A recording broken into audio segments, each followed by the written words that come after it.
Exercise number 5 of 780 word per minute speed. This dictation is recorded by Shahid Ramzan, stenographer, Civil Court, Mianchanu. Ready?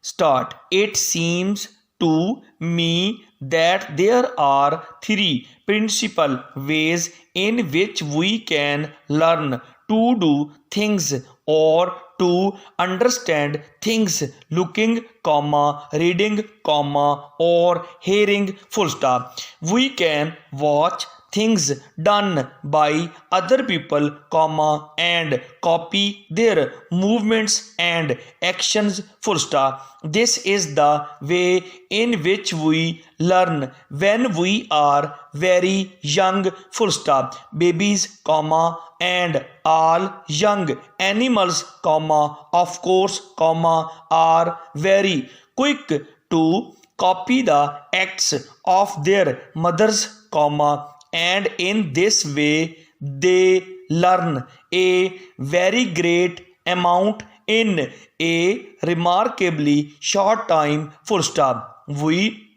continue throughout our lives to learn in this way, comma, for we are always seeing others do certain things in certain ways and then making some attempt to carry out like acts ourselves, full stop. When we grow up, comma, however, comma, we are able to make observations within much wider limits, comma, and we are free to learn great numbers of things simply by watching, full stop. Not only can we see the life going on round about us, comma, but we have also brought right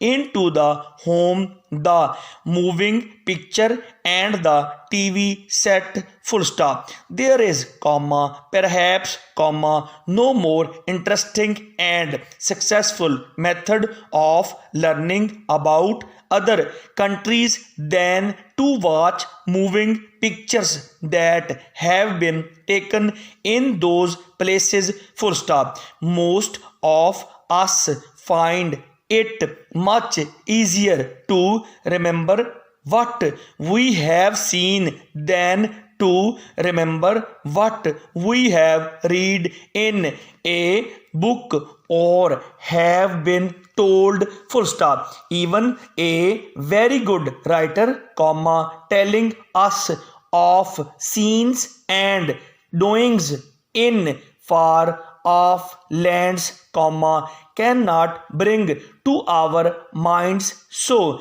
clear a picture of those countries as can a quite short moving picture, full stop. That is why many schools use both TV and the moving picture in the course of instruction in subjects as different from one another as history and science, full stop. In such subjects, mere reading is not enough to give a complete picture of the material under consideration, full stop. We can, comma, then, comma, use our eyes when we want to learn, comma, using our powers of seeing and of observation, full stop. We must also, comma, however, comma, use our powers of hearing, full stop. To most of us, this is a difficult way of learning, comma, and we have often to work quite hard to master the art of learning through hearing, full stop. An exception is, comma, of course, comma, the subject of languages, comma, for clearly there is no better way to learn a language than to hear other people speaking it, full stop. Mere book knowledge of a language is a poor thing, comma, for a language does not really live until it is used, full stop.